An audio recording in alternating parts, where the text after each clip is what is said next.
there are things about the kingdom that talks about your position. It's so wonderful that you're like, oh wow, they have made me the righteousness of God. So I should go ahead and continue with my life because I have made the righteousness of God. No. Don't make the mistake of ever thinking that we are telling you this as a license to sin.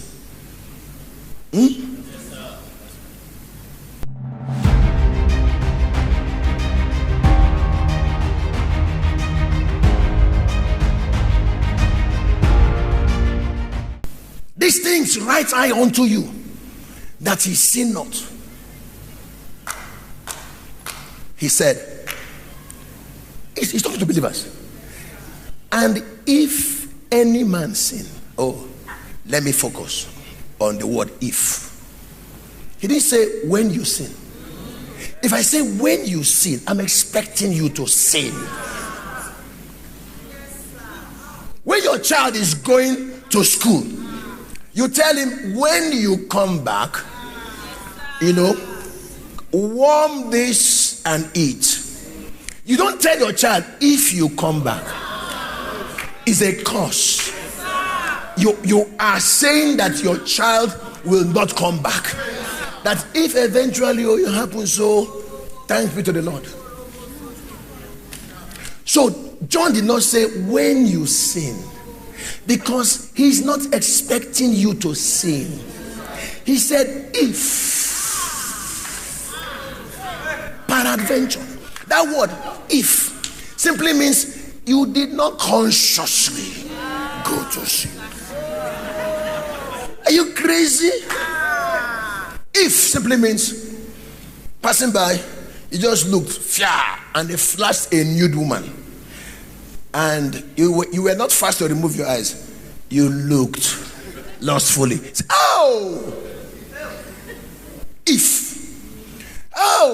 I'm so sorry, Lord. He said, don't worry. If, turn to your neighbor, if. That same John had said in the Bible that the seed of God, anyone that has the seed of God cannot. Kingsley, look for it. But let me finish this one first. He said, these things write I unto you, that ye sin not. And if any man sins, we have what? That's the advocacy ministry. That's one of the reasons why Jesus is alive. We have an advocate with the Father, Jesus Christ the righteous. If your advocate is called the righteous, his job is to ensure that you maintain righteousness.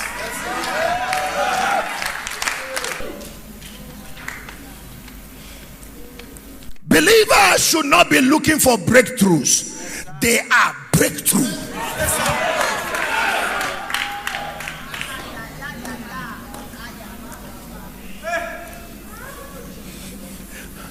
I look at breakthrough. I don't know why it's wrong with me. Since I received Christ's problem. You didn't receive my Jesus. I don't know what you received. Your fathers, your ancestors, or whatever. Problem. Righteousness. The Bible says, if a hedge is broken, the serpent comes in. That's where he comes and strikes, right? You're walking in righteousness. Babalawo calls you and tells you that your face is on the altar, that he has caged you. Laugh and tell him, if the righteousness of God does not work, then that's your cage. If it does not work, that your cage will not hold you. If it works, you are trapped in that same thing. There's nothing you can tell me, there's nothing you can do to me that can break me. I walk in this thing. I'm not preaching it to you to make you happy. This is my lifestyle. This is the kingdom lifestyle. This is God's expectation. When I hear Christians are now scammers, Christians are now adulterers, Christians, I say, which Jesus did they receive? Have you seen that one? Project it. Let me show you who you are. Because when you say you are like Jesus Christ, did Jesus sin? So why are you sinning? Why are you not zealous for God? Like Jesus was zealous for God. It's one thing to claim I'm like Jesus. Show it by utilizing the gift of righteousness that God has given to you. Watch it. Whosoever is born of God does not. It's not your lifestyle again.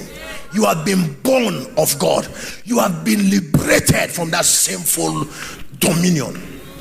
You are no longer under bondage to sin. Yes, sir. It says, for his seed remaineth in him. That's the righteousness of God. Yes, sir. It's in you. It remains in you. And he cannot overcoming temptation is possible by this gift. Yes, sir. And when you do it, it's not an achievement. Yes, sir. It's not an achievement. It's a norm. It's expected. It is the weaknesses going on. That's why people, in all sincerity, will say some things. I will go on air and say, I have not. Am I mad? Am I mad? I would tell you things I have done if they are achievements, so that you can learn it. This is a norm. Was Peter caught in sin? Was John caught in sin? Was Paul caught in sin? It's a norm. Each time they come around, listen to me very carefully. What righteousness thinks about. Each time they come around, they are talking about the territories. They are not talking about whether I slept with a woman, because it has never entered their head. They are walking in righteousness. They are talking about the territories. Paul will say, the dispensation of grace that God gave to me, to the Gentile. He now said Peter was given to the Jews. When they had that gathering in Acts chapter 15, they were talking about doctrinal issues and different kinds of things. And they were telling them, tell those people that you are bringing in to abstain from fornication, and not you. Custodian. You are a priest, a royal priest. Why should you find company with Belial? Light and darkness can never mix. Isn't it funny when light is saying, I have never touched darkness before.